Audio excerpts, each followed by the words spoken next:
Welcome to Authentic Models, your ultimate destination for engaging life stories and captivating journeys of the modeling world's most celebrated figures. From legendary runway stars to pioneering fashion influencers, we delve into the lives and careers of those who've redefined style and set new standards in the industry. Tune in every week for fresh content featuring rare interviews, exclusive behind-the-scenes access, and inspiring accounts of models who've made a lasting impression on fashion history. Today on our highlight is Selene Castle.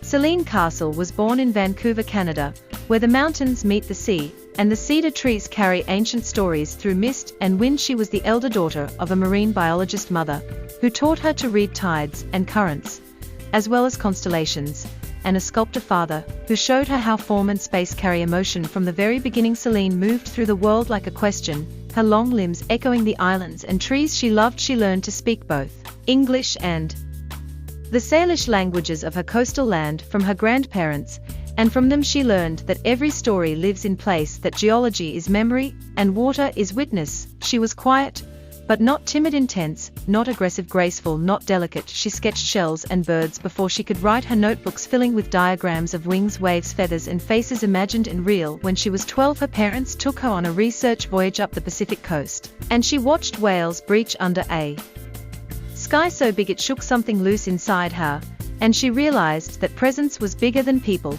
and beauty deeper than symmetry. At 14, she posted a photo of herself on a rocky beach holding driftwood, her hair wild, eyes steady, and the photo spread slowly across social platforms, not for likes, but for its stillness, its truth, and photographers began to reach out. She said yes when the project felt like a question, not an answer, and at 16 she signed with a boutique agency in Vancouver. But she insisted on creative involvement in styling, direction, location, even editing, because she saw modeling not as a transaction, but as collaboration and storytelling. Her first editorial was shot in an old cedar grove where light filtered through branches and moss hung like silent song, and when the images were published they felt like conversation between land and soul, and those pages circulated widely. Her image traveled to Toronto, Montreal, New York, Paris, and Selene realized that modeling could be also about giving presence to place, to story, to climate, to culture. She walked runways in sustainable labels in Paris and New York. She became the face of eco-fashion campaigns that prioritized recycled fabrics, ocean cleanup, non-profits, and indigenous artisans. She made sure every brand she worked with had ethical practices, fair wages, and environmental commitments. Beyond marketing, she wrote essays about cultural memory, environmental responsibility, indigenous rights, feminism. These essays were published in online journals, indie magazines,